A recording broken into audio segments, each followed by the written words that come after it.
चलो चैप्टर का नाम लिखो, चैप्टर नंबर 2 है ना, electric potential and capacitance.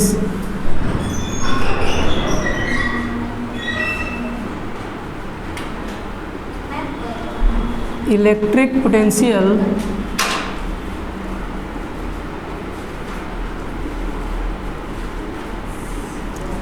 And capacitance.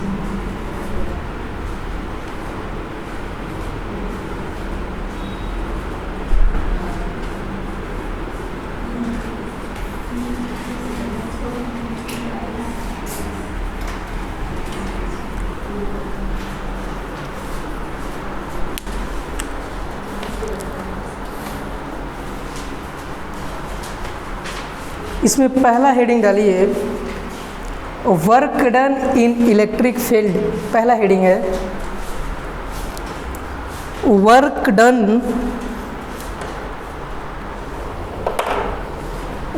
Done in electric field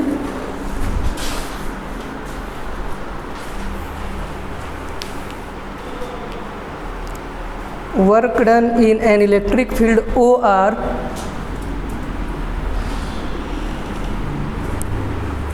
or against it।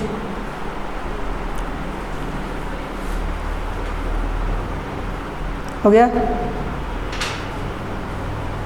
देखिए इसमें क्या है।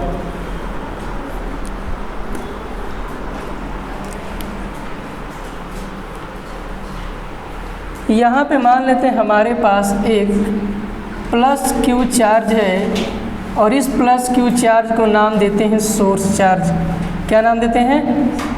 Source charge. पहला हमारा हेडिंग है work done in electric field. मतलब आपका जो वर्क डन है वो इलेक्ट्रिक फील्ड में होगा या फिर उसके अगेंस्ट में होगा। ये पहली आपकी हेडिंग है, work done in electric field या अगेंस्ट इट। तो हम क्या करते हैं, यहाँ पे एक छोटा सा सोर्स चार्ज लेते हैं प्लस क्यू को मैंने जब आपको इलेक्ट्रोस्टैटिक्स पढ़ा रहा था तो मैंने आपको बताया कि इस प्लस क्यू को क्या नाम देंगे? Source charge. क्या नाम देंगे? Source charge. और इस सोर्स चार्ज से कुछ दूरी पे मान लेते हैं इस पॉइंट पे एक पॉइंट P है जहाँ पे एक छोटा सा चार्ज लेते हैं Q0। क्या लेते हैं? Q0। और इस Q0 चार्ज को हम लोग कहते हैं यूनिट पॉजिटिव टेस्ट चार्ज। पहले समझ लीजिए इसको, तब नोट करिएगा कॉपी में। प्लस Q है तो इसकी वजह से इस Q चार्ज पे एक फोर्स लगेगा। मैंने बताया था कि अगर किसी प्लस क्यू चार्ज है तो उसकी वजह से इस P पॉइंट पे क्या लगेगा हमारा? इस डायरेक्शन में फोर्स लगेगा और इधर हमारा होगा इलेक्ट्रिक फील्ड का डायरेक्शन E। और ये है हमारा यूनिट पॉजिटिव टेस्ट चार्ज।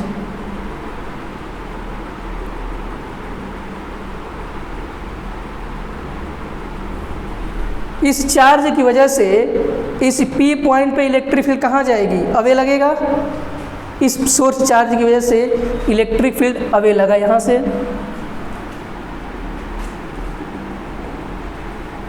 जरा ध्यान समझिए। तो ये वाला प्लस क्यू इस टेस्ट चार्ज Q0 पे फोर्स लगाएगा कि नहीं लगाएगा? लगाएगा। मैंने जब आपको इलेक्ट्रोस्टैटिक्स पढ़ा रहा था तो उसमें बताया था कि अगर कोई इलेक्ट्रिक फील्ड है और उसमें अगर कोई चार्ज को रखा जाए तो वो चार्ज क्या एक्सपीरियंस करता है? फोर्स। तो इस साइड ये चार्ज इस पे इस सोर्स चार्ज की वजह से इस P पॉइंट पे एक फोर्स लगेगा और उस फोर्स की वैल्यू होगी F = Q0E। होगा? समझ में आया क्या? इस सोर्स चार्ज पे इस टेस्ट चार्ज पे इस सोर्स चार्ज ने फोर्स लगाया F = Q0E। हमें आपको टॉपिक क्या बताया है कि हमको वर्क डन करना है। क्या करना है? Work done. अब इस टेस्ट चार्ज को हम करेंगे क्या? हम चाहते हैं इस टेस्ट चार्ज को इस सोर्स चार्ज के पास में लाना। तो कुछ ना कुछ हमें वर्क डन करना पड़ेगा। इस इलेक्ट्रोस्टैटिक फोर्स के अगेंस्ट में हमें क्या करना पड़ेगा, वर्क डन, तभी नहीं आपका चार्ज इस सोर्स चार्ज के पास आएगा। तो अगर इस सोर्स चार्ज को लाना चाहेंगे आप, तो इधर इस साइड में आपको लगाना होगा फोर्स, और वो फोर्स कौन लगाएगा, एक्सटर्नल फोर्स हम लोग लगाएंगे, क्योंकि हम चाहते हैं कि टेस्ट चार्ज जो है किसके पास आ जाए, प्लस क्यू के पास। तो कुछ ना कुछ हमें क्या करना पड़ेगा, वर्क डन करना पड़ेगा। क्या करना पड़ेगा, वर्क डन। अब जरा ध्यान दीजिए यहाँ पे जो एक्सटर्नल फोर्स का मैग्नीट्यूड है ये आपका बराबर होगा F, इसको इलेक्ट्रोस्टैटिक फोर्स नाम देते हैं Fe। इधर जितना फोर्स लगेगा उसका मैग्नीट्यूड और इधर जितना फोर्स लगेगा उसका मैग्नीट्यूड, दोनों का मैग्नीट्यूड क्या होगा, सेम होगा। अब आपके मन में ये डाउट हो रहा होगा कि जब दोनों फोर्स इक्वल है मतलब दोनों फोर्स बैलेंस है, तो जब दोनों फोर्स बैलेंस है तो ये चार्ज क्या करना चाहिए, मूव नहीं करना चाहिए। चार्ज क्या करना चाहिए, मूव नहीं करना चाहिए आपको। तो जब ये चार्ज मूव नहीं करेगा तो आपका वर्क डन क्या हो जाएगा, जीरो। आपके दिमाग में सवाल उठ रहा है। देखिए यहाँ पे, तो इस साइड में जो एक्सटर्नल फोर्स लगा है Fe, इसका मैग्नीट्यूड और इसका मैग्नीट्यूड दोनों का बराबर है, मतलब इस पे लगने वाला नेट फोर्स कितना होगा, जीरो होगा कि नहीं होगा। फोर्स तो होगा लेकिन नेट फोर्स की वैल्यू क्या होगी, जीरो होगी। अब ये जो एक्सटर्नल फोर्स है, इस चार्ज को इस तरीके से आपको मूव कराना है, ध्यान दीजिएगा मेरी बात पे क्या बोल रहे हैं। इस टेस्ट चार्ज को आपको इस तरीके से मूव कराना है, एकदम धीरे धीरे उसको मूव कराना है। क्या करना है, एकदम धीरे धीरे आस्ते आस्ते एकदम मूव कराना है, और इस तरीके से उसको स्लोली मूव कराना है उस टेस्ट चार्ज को, कि इसका वेलोसिटी कैसा हो, स्पीड मतलब चेंज ना हो, इसकी स्पीड क्या रहे, कांस्टेंट रहे। इस टेस्ट चार्ज को मूव तो कराएंगे लेकिन एकदम स्लोली स्लोली, जितना इधर फोर्स उतना इधर फोर्स, एकदम धीरे धीरे। इसकी स्पीड में कोई चेंज नहीं होनी चाहिए, इसकी स्पीड क्या रहनी चाहिए, कांस्टेंट रहनी चाहिए। तो जब स्पीड कांस्टेंट तो वेलोसिटी क्या होगी, मतलब जीरो। और जब वेलोसिटी कांस्टेंट तो acceleration, velocity constant acceleration zero. तो इस पे आपका वेलोसिटी क्या होना चाहिए, कांस्टेंट होना चाहिए। तो जब वेलोसिटी आपकी कांस्टेंट होगी तो एक्सेलरेशन क्या होगा, जीरो, और नेट फोर्स भी आपका क्या हो जाएगा, जीरो। इस टेस्ट चार्ज पे फोर्स तो लगेगा लेकिन नेट फोर्स क्या हो जाएगा, जीरो हो जाएगा। अब हमने इस एक्सटर्नल फोर्स इधर लगाया, इस प्लस, हम चाहते हैं कि ये टेस्ट चार्ज जो है इस सोर्स चार्ज के पास आ जाए। तो हम मान लेते हैं फोर्स लगाए और ये पार्टिकल थोड़ा सा डिस्प्लेसमेंट हुआ dx, कितना, dx डिस्टेंस क्या हुआ, ये डिस्प्लेस हुआ। और याद रखिएगा इस टेस्ट चार्ज को बहुत धीरे धीरे लेके जाना है। क्या लेके जाना है, एकदम धीरे धीरे, ताकि वो पार्टिकल एक्सेलरेट ना करे, उसकी वेलोसिटी में कोई चेंज नहीं होनी चाहिए। उसकी वजह से इस पे लगने वाला नेट फोर्स क्या होगा, जीरो। क्या हो जाएगा, जीरो। और इधर आपका एक्सटर्नल फोर्स लगेगा, टेस्ट चार्ज एकदम धीरे धीरे धीरे क्या करना चाहिए, मोशन करना चाहिए। कोई डाउट। अब चलिए, तो यहाँ पे हम लोग लिखेंगे क्या, नोट पॉइंट में पहले Q नॉट जो आपका टेस्ट चार्ज है, test charge should be move very slowly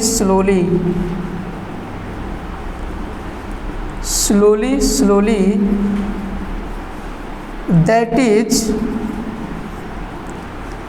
velocity constant हो,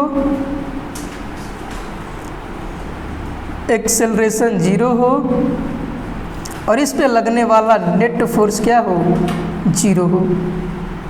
फोर्स लगेगा एक्सटर्नल फोर्स, लेकिन नेट फोर्स की वैल्यू क्या हो जाएगी, जीरो। जितना ये फोर्स लगाएगा उतना ये भी, और टेस्ट चार्ज को एकदम धीरे धीरे मोशन कराना है। आए समझ में, नोट कर लीजिए इसको।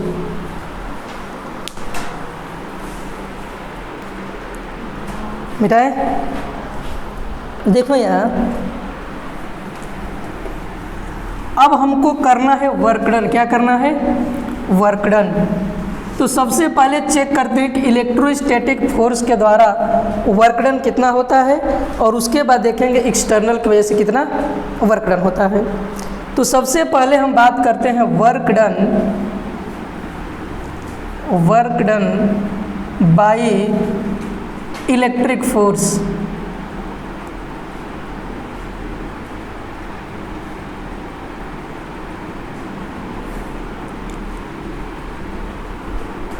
तो आपको मैंने जब थर्मोडायनेमिक्स पढ़ा रहा था, कुछ याद है 11th में? वर्क डन जब पढ़ाए थे आपको इलेक्ट्रोस्टैटिक्स, थर्मोडायनेमिक्स में जब 11th में थर्मोडायनेमिक्स पढ़ रहे थे तो वहाँ पे मैंने आपको वर्क डन पढ़ाया था W = इंटीग्रेशन F.dx। याद है? W = Fx F.dx। तो इस इलेक्ट्रोस्टैटिक्स फोर्स की वजह से क्या यहाँ पे लिख सकते हैं Fe.dx? Fe क्या है आपका? Electrostatic force. तो यहाँ जो आपका इलेक्ट्रिक फोर्स लगेगा Fe के जगह पे क्या लिख सकते हैं हम? Q0 लिख दें और ये हो जाएगा .dx। आया समझ में? अब ज़रा देखिए, ये Q0 तो हमारा कांस्टेंट रहेगा, इससे तो कोई फर्क पड़ने वाला है नहीं। तो इस Q0 को हम इंटीग्रेशन से क्या कर देते हैं? बाहर कर देते हैं। क्या कर देते हैं? बाहर। और ये हो जाएगा E.dx। आया? इलेक्ट्रिक फील्ड और इस डिस्प्लेसमेंट के बीच में कितना एंगल बन रहा है? इलेक्ट्रोस्टैटिक फोर्स उधर और dx आपका डिस्प्लेसमेंट है, तो इसके बीच में बनने वाला एंगल कितना है? 180 डिग्री। तो यहाँ पे आपका ले सकते हैं, डॉट हटाएंगे तो क्या ले लें? E.dx cos थीटा, और इस थीटा के वैल्यू आपका हो जाएगा 180 डिग्री। तो ये कितना हो जाएगा? E की जगह पे क्या रख दें? E को रहने देते हैं ऐसे ही। ये हो जाएगा माइनस और E.dx cos x की वैल्यू -1 ले लिए हैं। तो ये हो जाएगा आपका work done by electric force, और ये है आपका Q0 E.dx। इसको नोट में लिखिए, कॉपी में नोट करिए, ये आपके लिए इम्पोर्टेंट है। निगेटिव साइन क्या बता रहा है आपका? कि इलेक्ट्रोस्टैटिक फोर्स जो Fe है और इसके बीच का जो डिस्प्लेसमेंट dx हुआ है इधर, वो दोनों एक दूसरे के क्या हैं? अपोजिट डायरेक्शन में है, इसलिए यहाँ पे माइनस साइन आया है। -Q0 E.dx।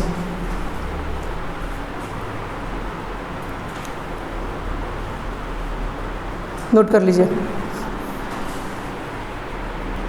चलिए आगे देखिए।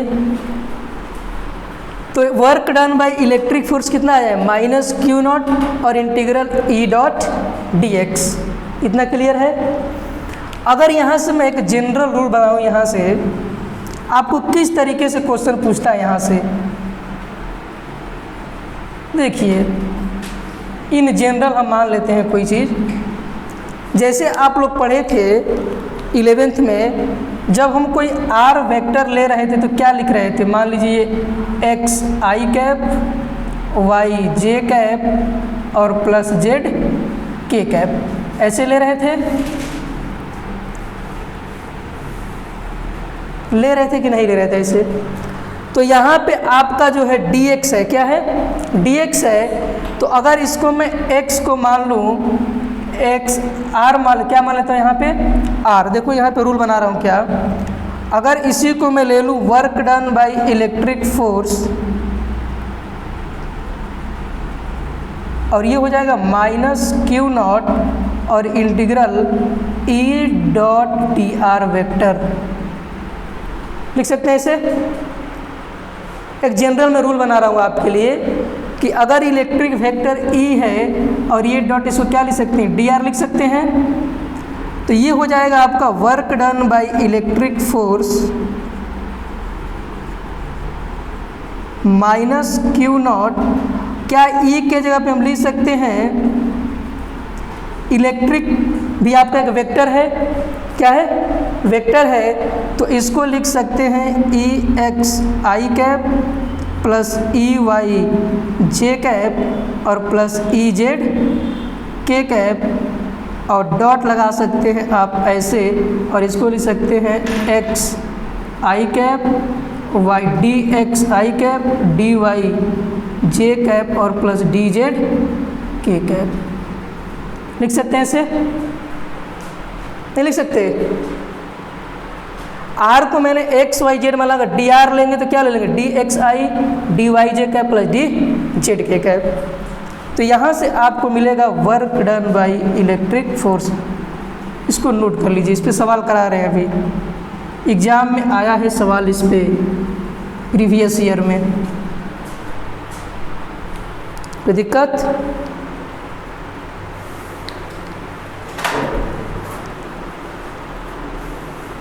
कहाँ दिक्कत है? नहीं समझ आया?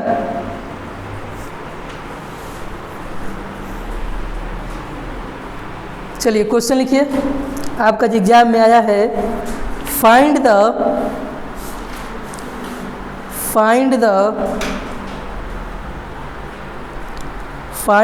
Work done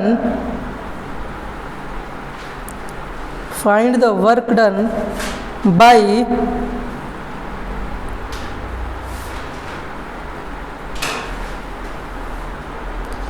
external agent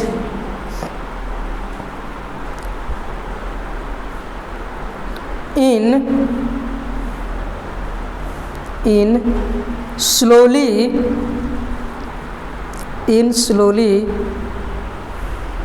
shifting a charge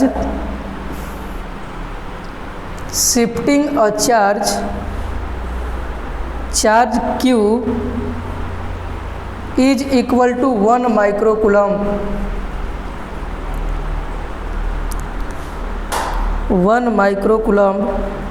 in the electric field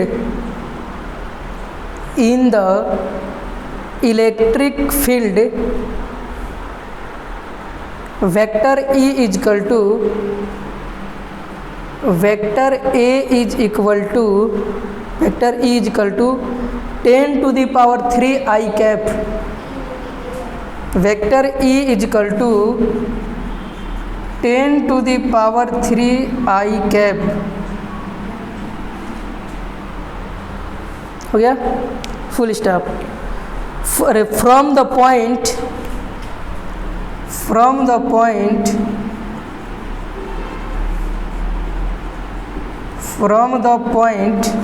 point दिया है आपका 1,2, एक पॉइंट P है जिसको लिया है 1,2 2Q 3,4।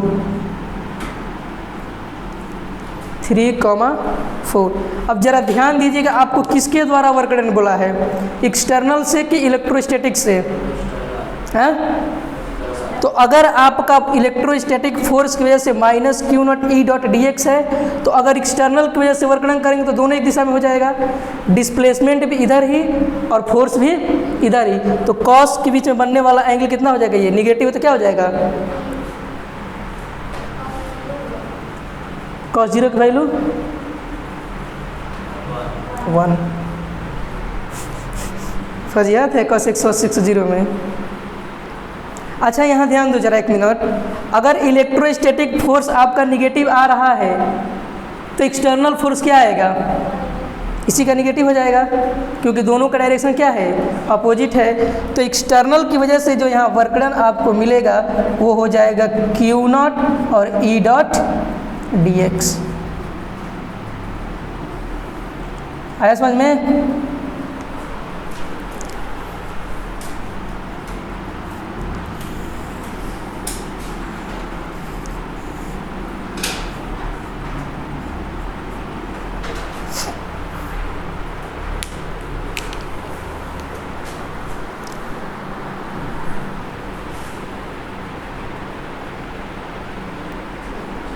देखिए क्वेश्चन क्या दिया है आपका, आपको इलेक्ट्रिक फील्ड दिया है 10⁻³ आई कैप। मिटाएं पहले इसको, नोट हो गया है, मिटा रहे हैं। देखिए क्या है,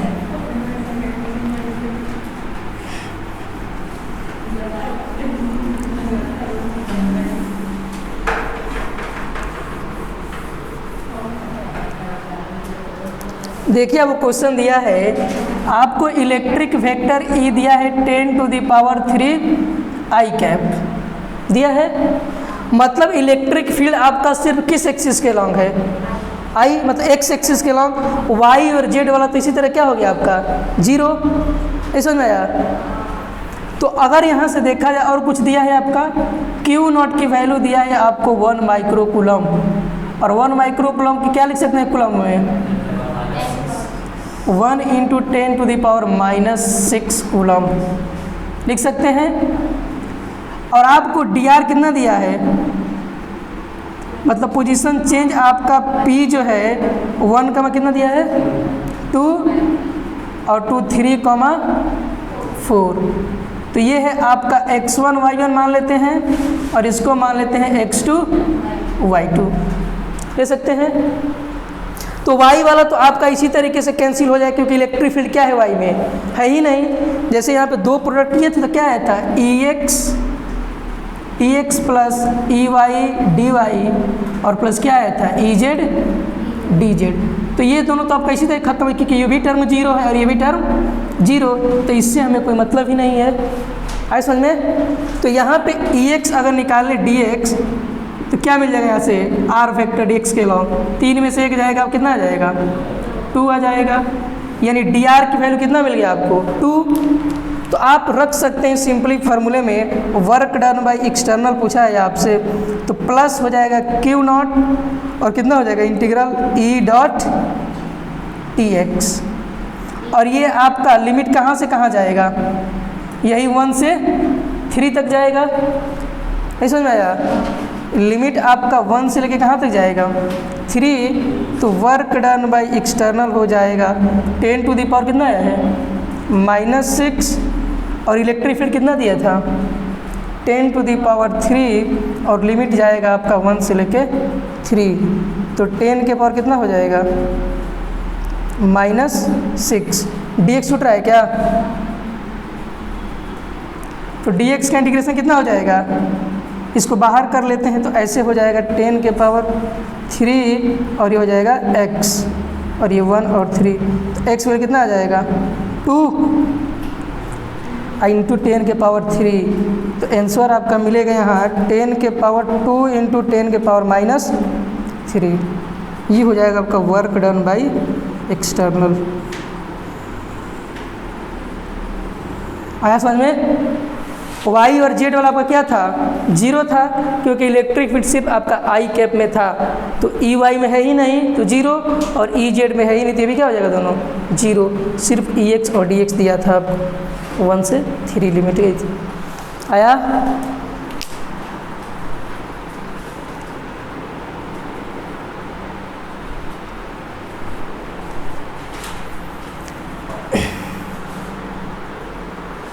हो गया, कोई दिक्कत।